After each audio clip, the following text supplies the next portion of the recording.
पाहावा, रंग बलिदानाचा त्या तिरंग्यात पाहावा, उत्साह देशप्रेमाचा अंगी संचारावा, उत्साह देशप्रेमाचा अंगी संचारावा, जयघोष भारताचा अस्वंती गुंजावा, जयघोष भारताचा अस्वंती गुंजावा, सणा स्वातंत्र्याचा सदैव चिरायू व्हावा, सणा स्वातंत्र्याचा सदैव चिरायू व्हावा. आजच्या कार्यक्रमाचे अध्यक्ष माननीय गुरुजन वर्ग आणि इथे जमलेले माझे बालमित्र मैत्रिणींनो, आज आपण इथे कशासाठी जमलो आहोत तर आपल्या सर्वांनाच माहित आहे. आज 15 ऑगस्ट हा स्वातंत्र्याचा दिवस आहे. हा दिवस संपूर्ण भारतभर उत्साहाने साजरा केला जातो. हा दिवस संपूर्ण आपल्या सर्वांसाठी खूप सन्मानाचा व अभिमानाचा आहे. आपल्या देशाला स्वातंत्र्य मिळवून देण्यासाठी अनेक स्वातंत्र्यवीर सैनिकांनी आपले बलिदान दिले. त्यात सुभाषचंद्र बोस, भगतसिंग, राजगुरू, सुखदेव, लोकमान्य टिळक, महात्मा गांधी इत्यादी क्रांतिकारक होते. त्यांच्या बलिदानामुळे आज आपण इथे मोकळ्या हवेत श्वास घेत आहोत. इंग्रजांच्या विश्वासाचे गुलामगिरी भारतीयांनी अतोनात हाल केले, अमानुष राहून दिली. मानवी तस्करी म्हणजेच मानवी गुलामीने भारतीय महिलांचे शोषण करणे, जबरदस्तीने लहान मुलांकडून मजुरी करून घेणे, शेतकऱ्याकडून आपापसात सारा जमा करणे, जबरदस्तीने त्यांचे अन्नधान्य लुटणे, अशा प्रकारे भारतीयांना गलिच्छ वागणूक देत असत. त्यामुळे आपल्या क्रांतिकारकांना विरोध केला, आंदोलने केली, परंतु भरपूर वेळेस ब्रिटिशांनी आंदोलने मोडून काढली. बऱ्याच क्रांतिकारकांना तुरुंगात डांबले, देशद्रोही म्हणून काळ्या शिक्षाही दिली, तर बऱ्याच क्रांतिकारकांना फासावरही नेले, तरी क्रांतिकारकांनी माघार घेतली नाही.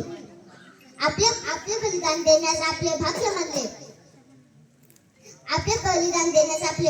संपूर्ण क्रांतिकारक पुन्हा त्यांनी आपले वेगवेगळ्या प्रकारचे आंदोलन केले आणि ब्रिटिश सरकारला सडो की पळो ही परिस्थिती निर्माण केली आणि अखेर 15 ऑगस्ट 1947 रोजी आपल्या भारताला स्वातंत्र्य मिळाला. अखेर मोकळा श्वास घेतला. 15 ऑगस्ट आपल्या भारताला 80 वर्षे पूर्ण झाली. भारताचे रक्षण करता आपले सैनिक शहीद झाले. आपल्या भारत मातेसाठी आपले बलिदान दिले. आपण सर्व सण उत्साहात साजरा करतो, रोज घरी निवांत झोपतो, आनंदी जीवन जगतो, परंतु आपले भारतीय सैनिक आपल्या प्राणाची बाजी धरून सीमेचे रक्षण करतात. आपला देश प्रगतशील तर मोठ्या उत्साहाने झालाय, पण त्याचबरोबर आपली तरुण पिढी वेगळ्या वळणावर जात आहे. त्यासाठी आई वडिलांनी दक्षता घेतली पाहिजे. बघा मैत्रिणींनो, असे कित्येक घर आहे की जिथे व्यसनाच्या आहारी जाऊन तरुण घरामध्ये आजारी होऊन पडून आहे आणि त्यांची काळजी म्हातारे आई वडील घेत आहे.